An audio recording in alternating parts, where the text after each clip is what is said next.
नमस्कार किसान भाइयों। उच्च तापमान ज़्यादा गर्मी पड़ने से फसल को बचाता है, गेहूं पकने के समय और पैदावार को बढ़ाता है, दानों की गिनती बालियों में बढ़ाता है, क्वालिटी दानों की अच्छी करता है और दानों का साइज बालियों के ऊपरी सिरे से लेकर नीचे तक एक जैसा मोटा बनाता है। गेहूं की गबोट अवस्था यानी बूट स्टेज में यह फार्मूला प्रयोग करना होता है। किसान भाइयों, यह वीडियो आप लोगों के लिए बहुत इंपॉर्टेंट है। अगर आपने गेहूँ की फसल लगा रखी है किसान भाइयों, तो वीडियो आप लोग जरूर पूरा देखिएगा। अगर आप नए हैं तो प्लीज़ चैनल को जरूर सब्सक्राइब कर लीजिएगा और एक प्यारा सा लाइक करिएगा। बहुत ही टॉप स्प्रे हम बताने वाले हैं आप लोगों की गेहूं की फसल के लिए, जिसका रिजल्ट बहुत ही शानदार मिलता है।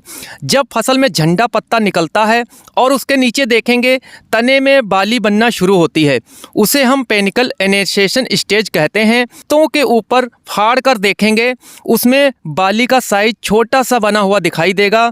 तब किसान भाइयों बूट स्टेज में फसल आ जाती है, जैसे early boot stage, mid boot stage, उसके बाद हेडिंग स्टेज फसल में शुरू हो जाती है। जब तनों के अंदर बालियां पूरी बन जाती हैं, तने फूल जाते हैं, उसके बाद बालियां बाहर को निकलना स्टार्ट हो जाती हैं। झंडे पत्तों को एनर्जी पूरी हम सबको करनी होगी, जिससे पोलन ग्रेन को मजबूती मिले, पर परागण सेहतमंद हो, प्रॉपर पॉलिनेशन होगा तो बालियों में पूरे दाने भरेंगे किसान भाइयों, और वजनदार भी दाने होंगे। इस स्टेज पर NPK 13-0-45 साथ में बोरान तत्व जो 20% वाला आता है, या NPK बेस्ट स्प्रे हैं। 13% इसमें किसान भाइयों नाइट्रेट नाइट्रोजन होता है और 45% किसान भाइयों फसल को मिलता है पोटास तत्व। डोज आप लोगों को जो लेनी है, मात्रा लेनी है, अच्छे से नोट करें, ध्यान रखना है। 1.5 किलोग्राम 1 एकड़ की मैं मात्रा बताऊंगा, 13-0-45। जो पानी आपको स्प्रे में लेना है, ताज़ा लेना है, 120 लीटर से 150 लीटर लेना होगा। बोरान आप लोगों को किसान भाइयों 70 से 75 ग्राम आप लोगों को 20% वाला लेना होगा। यानी बोरान जो है किसान भाइयों 1 ग्राम प्रति लीटर की मात्रा से ज़्यादा आप लोगों को प्रयोग नहीं करना है। इस बात का भी आप लोगों को ध्यान में रखना है किसान भाइयों। अब आप लोग अलग अलग घोल बनाएं और स्प्रे के टाइम टैंक में मिक्स करें। अब फंगीसाइड की बात कर लें किसान भाइयों, इस समय पे अगर आपकी फसल में किसी भी रोग बीमारी के सिम्टम दिखाई दे रहे हैं तो आप लोग फंगीसाइड का भी स्प्रे साथ में कर सकते हैं। बस आप लोगों को ध्यान रखना है, घोल अलग बर्तन में बनाना होगा।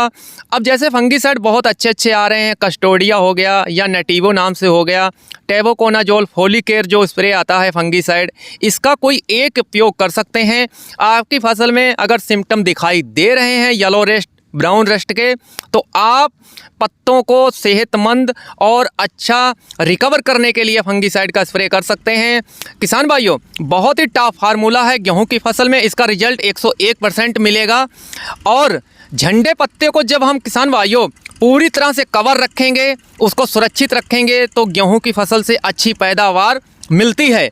पोटास तत्व जो है ड्राइव, यानी जितना मटेरियल पौधों के पत्तों में स्टोर हुआ है, जितनी भी खुराक पत्तों में स्टोर है, यह सब खुराक दानों की तरफ मूव कराएगा और दानों की तरफ पूरी खुराक पहुंचाने का काम करता है। एक ट्रांसपोर्ट का किसान भाइयों काम करता है, जिससे दाने पूरे वजन बनते हैं। पॉलिनेशन में जैसे पर परागण को ताकत देता है बोरान तत्व।